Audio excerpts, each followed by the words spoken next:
serious. They now knew otherwise. Local and federal law enforcement took notice as well. Those weren't the kind of headlines police chiefs and federal agents liked to read. The killings got big play in the news. The public and every 1%er in the country were aware of them.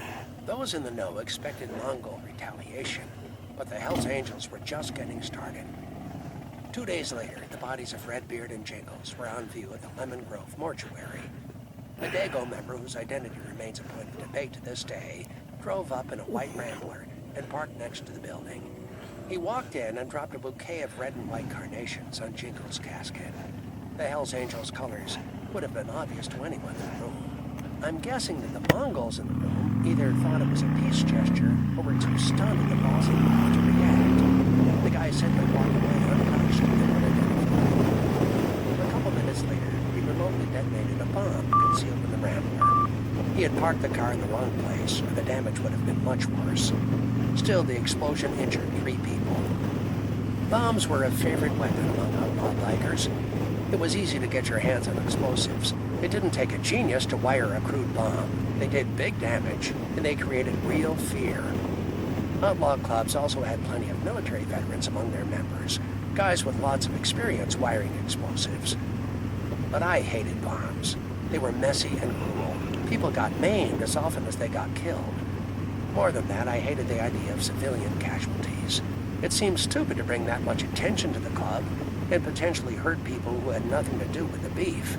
Not to mention you could blow yourself up with a single mistake. Explosives were just way too unpredictable for my tastes. My opinion wasn't popular. The bomb at the Mongols' memorial had sent a message that everybody wanted sent. We're not done with you yet. To most of the club, another bomb seemed like a really good idea. I walked into the clubhouse a couple days after the memorial bombing to find Ray meeting with a few other members and some of the guys from Dago. It took me about 30 seconds to realize that they were talking about blowing more Mongols up. You guys ever hear of collateral damage? You keep setting up these bombs, this shit's going to go wrong in a big way. I saw the looks I got. The easiest thing in the club is to make accusations. Oh, this guy doesn't want a bomb to go off in downtown Los Angeles? He must be an informant, or a cop, or he's just fucking weak. I knew that they were thinking all that, and calling me a coward behind my back. But it was getting out of hand. I left before I heard any more. Days later, word went around the clubhouse. They had put a bomb down a roof vent in a Highland Park motorcycle shop called The Frame Up. The shop was owned by 2 Mongols. Something went wrong with the detonator or the bomb. The bomb didn't go off. John took me aside and told me that I had to retrieve it. Are you kidding? Why not just leave it there?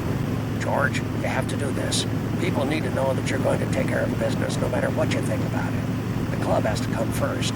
This guy's saying things right now, and you've got to prove them wrong. I already know what you're about.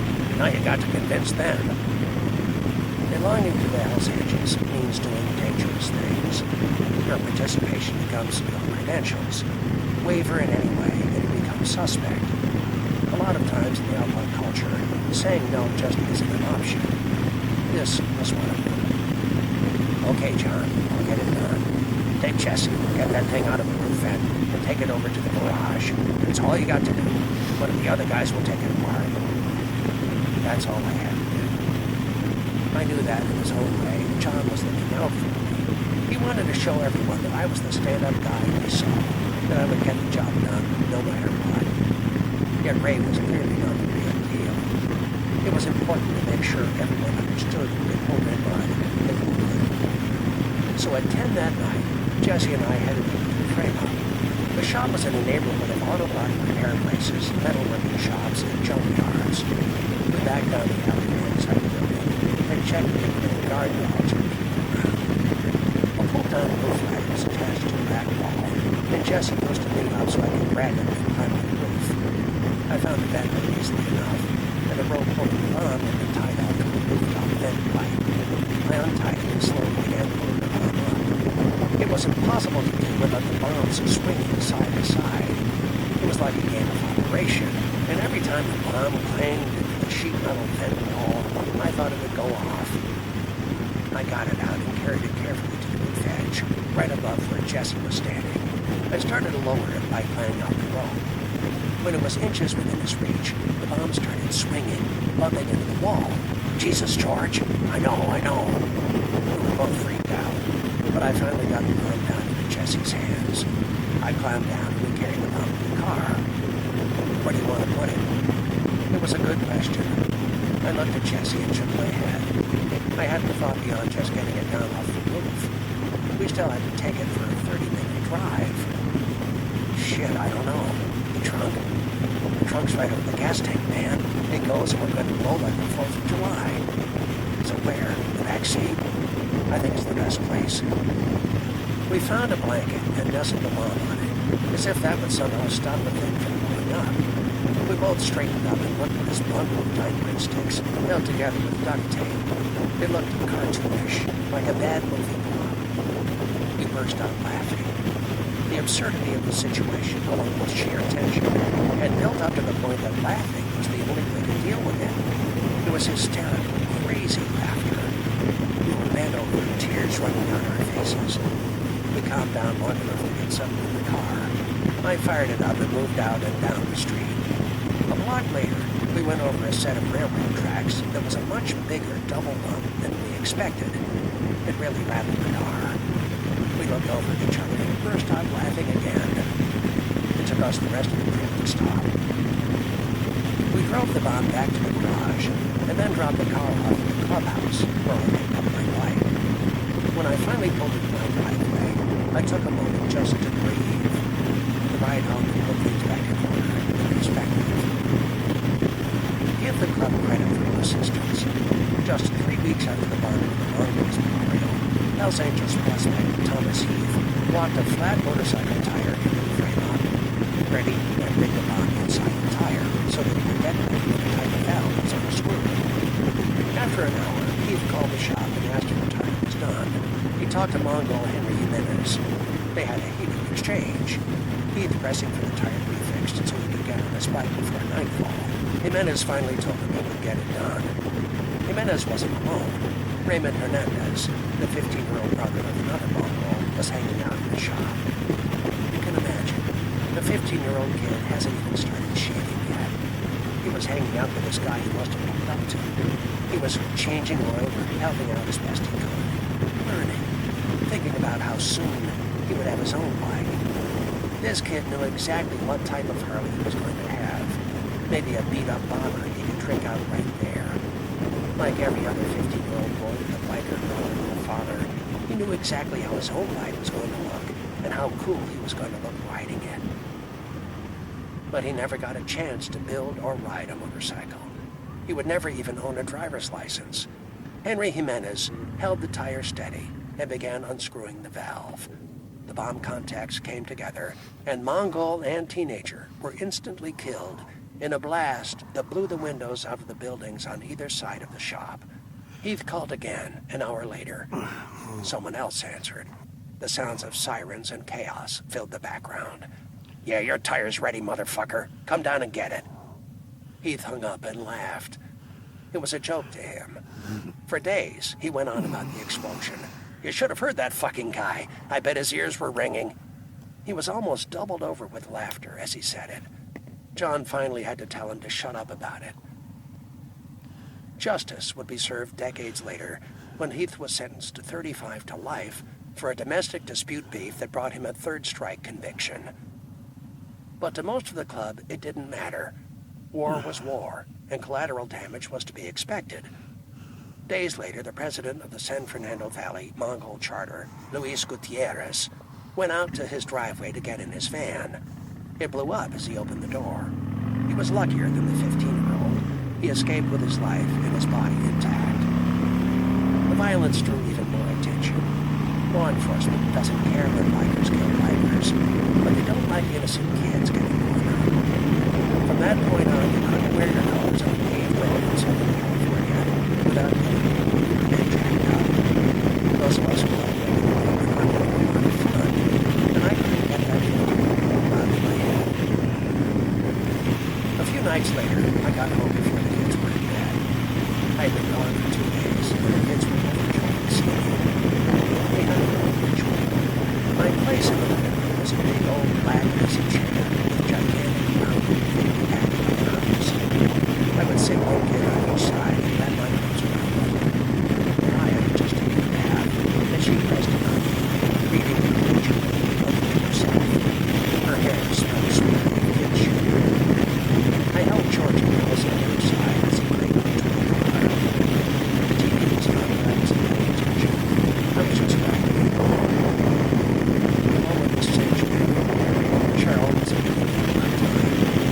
was asking me to juggle the many British sheets of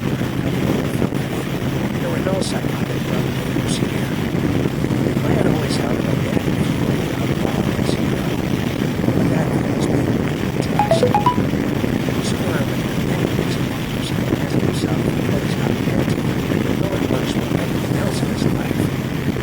It all started with the idea of going to several at a time, partying with brothers, hanging out, building, riding bikes, and living our own version of the American dream. The club seemed to have gotten a long way from that than I sat in my little 4-foot by 4-foot square container and wondered how I missed getting shipped out of Vietnam, only to wind up home in the middle of the war. I thought about a 15-year-old boy who had probably never enjoyed a stiff drink, a drag race, or sex, and never would. Eventually, I had to ask myself, how long will I last? I told myself to cherish the moment when I could be in prison. I could be dead. Cheryl would let me in and kick me out. I squeezed the kids closer. Georgie squirmed in my grasp. There is no halfway in the outlaw world, especially the big piece of territory owned by Los Angeles. I always knew that, but questions are natural. They crept in. They didn't mean you were committed. Not too many. God knows I would have to be the head of things waiting right around the corner. 6. In the middle of a war with a Waco charter in serious trouble, Ray Gore was thinking first and foremost about business. Not charter business, and not Los Angeles business. Drug business.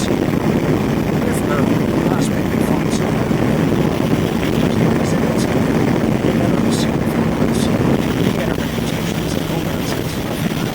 He was big, almost 6'4", but unlike a lot of bikers, he didn't carry a punch.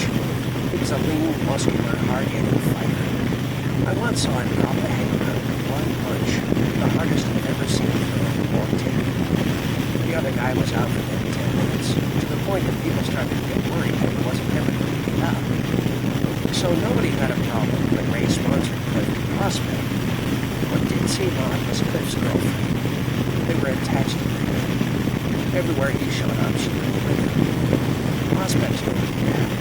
Even married prospects ride alone and usually have something to their side. She was also out of his league and out of place in a clubhouse or bar. Too sophisticated, too well put together. I didn't think much of it at the time. A lot of different types of women are attracted to that more biker image, and Cliff Mountain was good looking. Life goes on, even in a war. California is such a big state. Charters in the north and the south often operated in different worlds. So even though the Mongols were a club-wide concern, Dago was driving the war. In November, Sonny Barger walked out of Folsom free man, 6 years short of his full sentence. Key players in Oakland and Frisco were busy protecting their interests in the meth business. Solano County Sheriff's Inspector Bill Sharkey was blown up getting into his car on the way to the courthouse for a plea hearing in the meth possession trial of Oakland Hells Angel Vice President James Brandis. Meanwhile, in Southern California, it was common knowledge that Cliff was moving drugs for Ray. Ray had Ventura County locked up and was looking to branch out into the much bigger drug market in Orange County. I think Ray planned on Cliff being his guy in the OC. The post-holiday lull quieted everything down. But in February, cops collared Robert Mexican Mike Johnson and William Filthy Bill Peters, staking out DA investigator Ray Morgan's house. Ray Morgan had arrested and testified against a lot of agents, and Johnson and Peters were Dago prospects. Cops searched their homes and found what they called a hit kit. It included a map to Morgan's house, camo gear, guns, and a parabolic mic. This just proved what every Hells Angel already knew. The Dago guys would take it to anybody. The hammer fell in April 1978, when squads of cops led by the Orange County Sheriff's Department made drug arrests throughout Southern California. The arrests were the conclusion of an undercover operation using evidence gathered by Cliff Mowry and his girlfriend, who in reality was not only his girlfriend, but also an Orange County Sheriff's investigator. The cops arrested Bruno when Ray Gore was the biggest fish cuffed. Russell Bayard rode down from Oakland, picked up Kim, took her back to Oakland. Several years later, Russell would be shot several times for messing around with someone else's woman. Old habits die hard. It only took Ray a day or so to make bail, which was surprising given the list of charges and the huge quantity of meth he had sold to the sheriff's department. Ray called Jesse and told him to get over to the garage and clear out the explosives and guns before any more search warrants got served. Even though the garage had been rented for a slide, and there shouldn't have been a record connecting it to the club, it was a smart move. John drove Jesse over to the garage. John waited in the car while Jesse went to check out just how much stuff would need to be moved. The minute he slipped the key in the padlock, cops swarmed him. They had been waiting, had already been inside, and knew everything that was in the garage. Jesse was busted, along with John. But John was kicked loose immediately because he was nowhere near the garage when the cops grabbed Jesse. Jesse, though, was looking at serious time. Connecting the dots, it was a reasonable conclusion that Ray had ratted him out. The theory spread quickly. It made sense to those who knew Ray. He made bail too easily, and as sleazy as he was, nobody had trouble believing that he would flip to save his own ass. I never saw or heard any evidence that Ray had rolled on Jesse, but in hard times it's easy to believe the worst. Ray rattled around in an empty house because Kim was now Russell's property. Ray didn't get much time to get used to the solitude. I have no idea who he thought was at the door when he heard the knocking, but it had to be someone he knew to have made it past the guard dogs that Ray kept chained up around his property. He must have been some kind of surprised when he opened the door to find death had come to collect. A hail of bullets greeted him, down before he hit the floor. Even on a slab, though, he gave the club one more black eye. The cops used the excuse of investigating his murder to toss his house. They uncovered detailed records of every single Hells Angel on the coast, and everyone Ray knew overseas. The cops might have worked decades to piece together this kind of information on their own. But thanks to Ray's stupidity, Christmas came early for the Orange County Sheriff's Department. Ray's murder had a long tail. There were plenty of suspects. Rumors and detectives pinned the hit variously on Jesse, Russell, Tom Heath, or me. Jesse was the prime suspect in the minds of many inside and outside the club. But unlike actors in a movie, real murderers rarely discuss their crimes. I never found out who killed Ray, and truth is, I didn't care. Whoever it was, two things were for certain. It wasn't me, and the killer did the world a favor. The problem was law enforcement likes to close cases, especially high-profile murder investigations that smell like professional hits. That means the heat was on in Southern California in 1978, long before summer came around. Some LEGO members showed signs of folding under the pressure. Guys were missing meetings, gladly paying fines so they didn't have to have their license numbers jotted down by undercover narcs staking out the clubhouse. Or they'd drive their cars to the clubhouse, park a few blocks away, and walk the rest of the way. I'd be somewhere and see a member riding without his patch. It was against the rules. You're not just a Hells Angel when the patch is getting you women and free drinks at a bar. Tough times are when angels step up and show they can hold their mud. Something had to be done. The frustration came to a head for me when we were asked to vote on a member transfer. Michael, Irish O'Farrell, was a tough-as-nails outlaw, ruggedly handsome with long, thick brown hair and sad, soulful eyes that made him a favorite with women. He was fast with his fists and a legendary fighter, which made him a favorite among members. At a time of chaos for Laco, he was the last person we could afford to lose, especially since he wanted to transfer to Oakland. He was also in prison, and the club had a rule that members couldn't transfer while they were behind bars. I was the only one to vote against the transfer, but it only takes one. Transfers have to be unanimous. The next day, I got a call from Russell Bea. He wanted me to come up to Oakland to discuss Irish's situation. The tension between the two targets had eased as soon as Ray was murdered, and I didn't feel like I was taking a chance of venturing into the heart of Oakland. So I jumped on my bike and rode up to Russell's house. We had barely said hello and settled into his living room with a couple cups of coffee when he got down to it. Why are you holding up Irish? Because he needs to come down and talk to us like anybody else would. He needs to give us his reasons. Now he's locked up. He can't be there to explain it. That's why you can't transfer when you're inside. You know that, Russell. Those are your rules, same as mine. He needs to talk to us about it. He needs to explain why one of the strongest members in LA wants to go to Oakland. You guys are complaining about us, but here you are drawing from us, taking all our good people. That doesn't make any sense. Russell was quiet for a minute. Then he nodded, and the slightest hint of a smile played across his face. Russell wasn't stupid, and neither was I. I was right, and he knew it. Okay, George, I hear you. We'll play it by the rules then. The Hells Angels is stacked with alpha males. Russell was at the head of the pack. Not many people inside the club or out had the balls to tell him no. But I was an alpha male too, even if I was always the most social Hells Angel in the room. I wasn't going to back down when I knew I was right. It's what made me an asset. The Angels operate between the poles of fear and respect. You give and get one or the other. I respected Russell, and he knew it.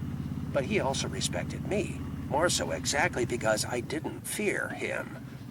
Even as it frustrated his attempt at shortcutting club rules, he respected that I wouldn't let him and the rest of Oakland run roughshod over my charter. As a sign that there were no hard feelings, and that I hadn't ridden 5 hours for a 10-minute conversation, Russell told me he had someone he wanted me to meet. I knew who that someone was. Russell Bale lived in an upscale suburban East Oakland neighborhood that skirted a golf course on a street called Gulf Links Road. Another Hells Angel lived on that road down at the end. His name was Sonny Barger. Russell led the way as we rode down to Sonny's house. It was a sizable piece of property with a small white wood-framed house on it. It had a manicured lawn and well-tended flowering bushes clustered around the foundation.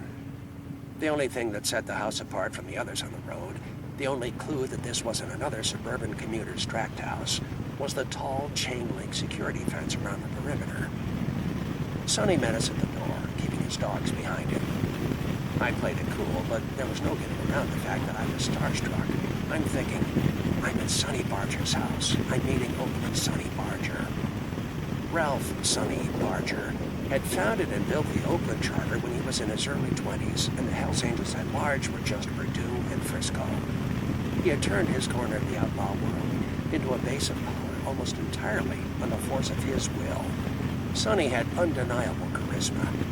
When he wanted to, he could win anybody over. He was an icon, not only of the Hells Angels, but of the entire outlaw motorcycle world. He was also a natural-born leader. Even strong, independent men gravitated to him and listened when he spoke. He invited us in, and we shook hands. Sonny was smaller than I expected, but built solidly from having lifted a lot of weights in Folsom Prison. He smiled and offered us a drink. You guys are having a rough time down south. It's a little hot. We all laughed. But I hear good things about you from the slaves. I found out later that Slave Louie, one of my best friends in the slaves, had talked me up to Fu Griffin, who passed it on to Sonny. Louie had done time with Fu in Folsom, and all the Oakland members respected him. It was a powerful endorsement. That meeting was a highlight of my time as a Hells Angel. I understood all that Sonny had accomplished, and I felt that I could learn something from him. Sonny, though, had other things on his mind. Sonny was locked in a power struggle with Sergei Walton, who had risen to become the Oakland president. Sergei was a reputed meth cook and drug supplier, and was a stone gangster. A lot of people in the Bay Area relied on him for lucrative cash flow. Sonny was battling to reestablish his power in Oakland, and by extension the entire club. He'd win, but it would take time. After a quick and cordial talk, we said our goodbyes. I headed over to Animal's place to catch up with him, then rode home in the morning. It was a long ride, but worthwhile. I knew I'd made my case. If you're going to be taken seriously in the outlaw world, you have to do the hard things. Stand up for what you believe in, even when the people you're standing up to are legends. Show fear to anyone in the Hells Angels, and you'll never be respected. So many members didn't understand that basic concept. Back home, we had a lot of business to take care of inside Laco. A Hells Angel charter needs a strong leader. Without one, it's chaos. and the charter will be seen as a liability by the club at large. The sheriff's operation and Cliff Mowry's infiltration had far-reaching consequences, causing the club problems up and down California. Lago was at the center of all that, and we needed to right the ship fast. That started with leadership. The easy choice was old man John. Everybody knew him. He didn't have an agenda, and despite the Mongol War, he was still respected. He had been beat down by everything that had happened, but he agreed when I asked him. Everyone will vote for you, John. It will be good for the charter. I'll do it if you come along as the vice president, George. I need to know there's someone I trust backing me. You're going to have to carry the water. The vote was quick and easy, and just like that, with a vice president patch sewn to the front of my gut, I was a Hells Angels officer. Jesse was out on bail, fighting the weapons possession case.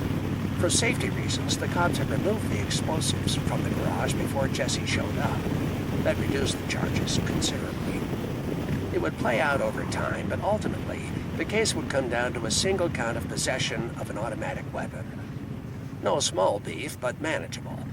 I took Jesse aside and gave him a soft lecture. I told him he had to lie low and keep his temper in check. If he wrote it out, he'd get minimal time and probably probation.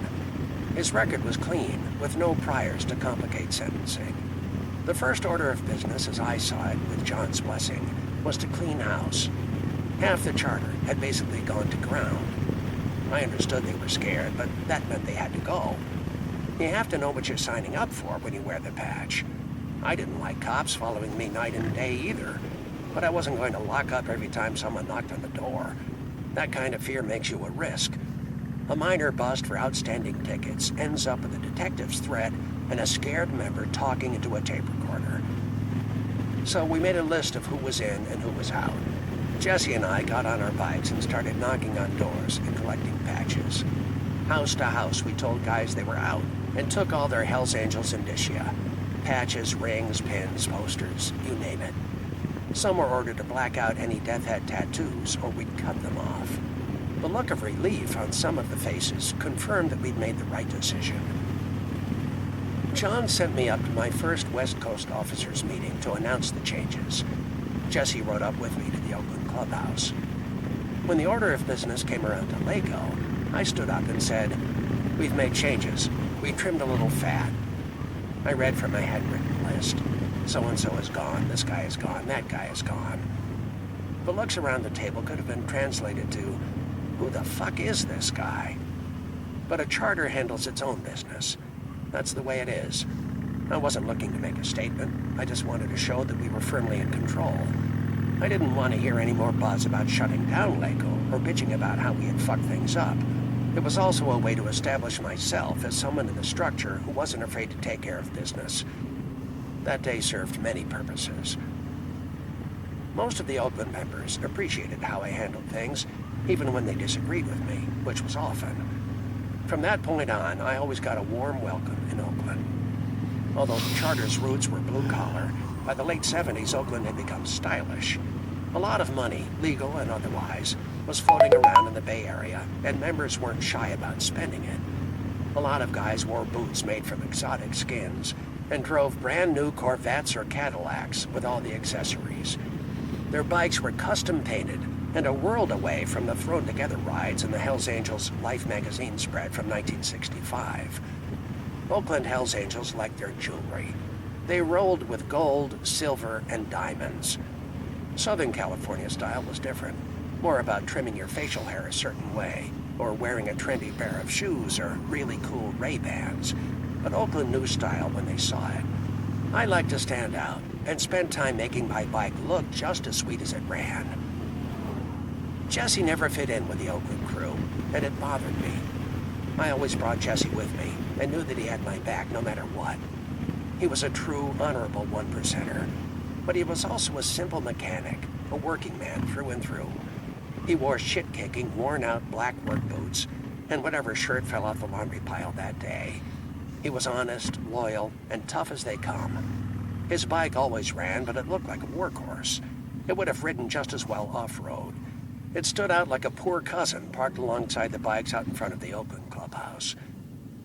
The more I interacted with the West Coast officers and charters such as Oakland and Richmond, the more I found my legs as a leader. There were a lot of examples around of how I wanted to lead, and some of how I didn't. I started to have a clear vision for Waco. I knew what type of guys I wanted to run with, and I knew I had what it took to ride at the front of the pack. I was also cutting my teeth in business.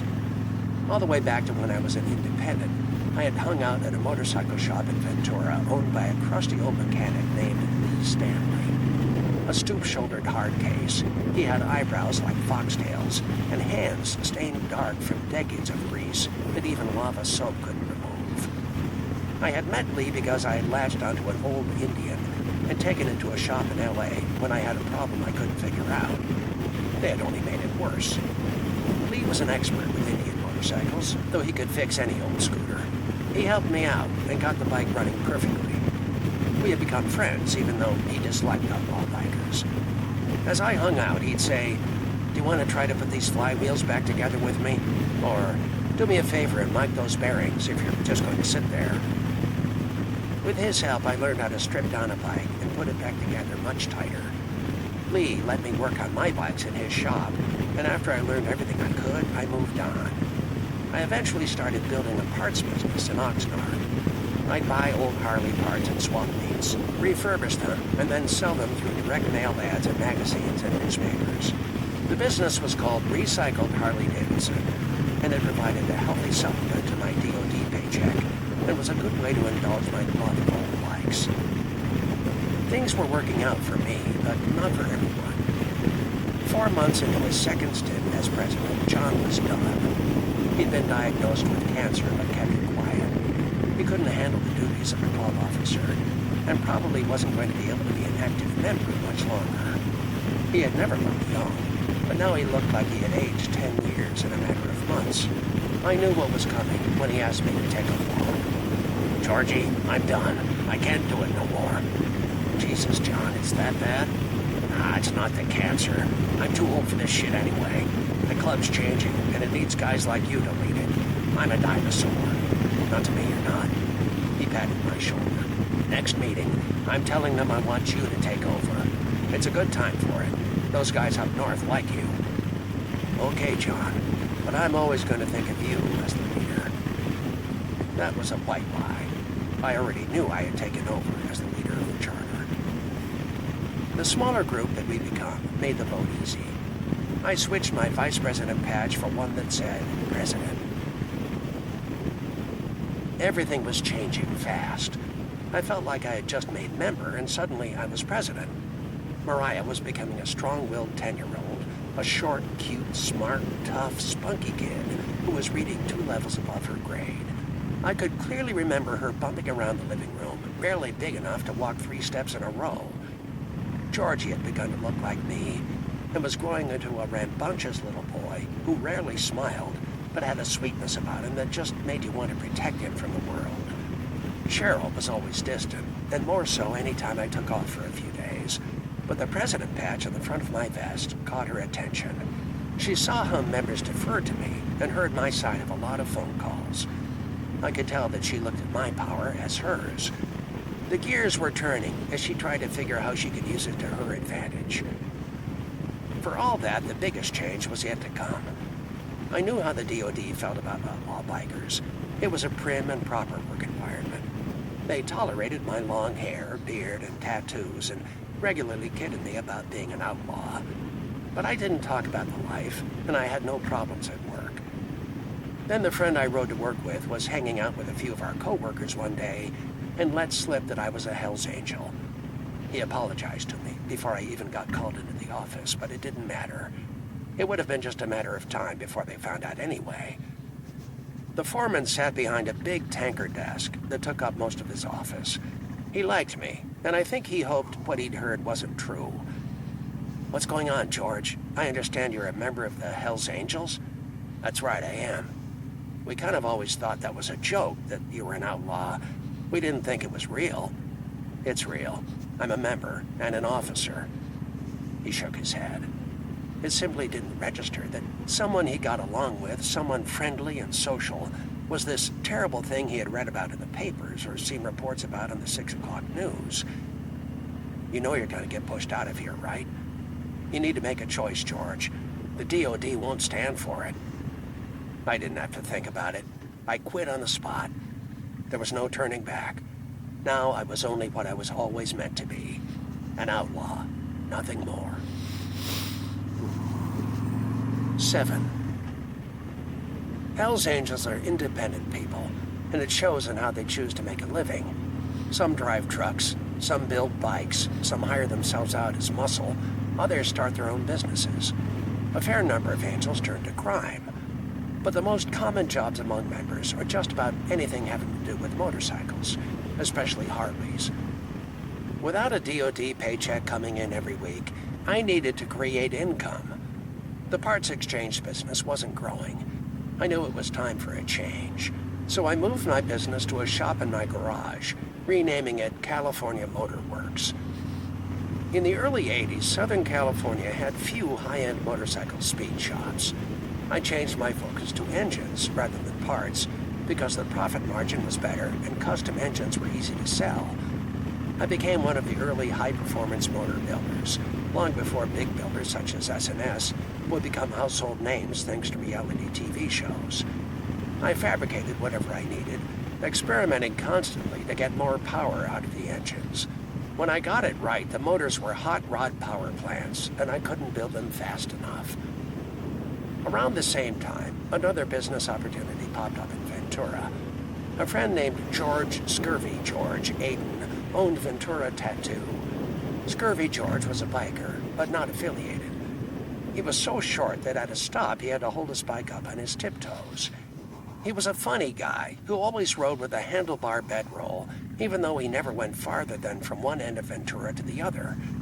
He had bulky black horn-rimmed glasses and a mane of black hair greased straight back. A real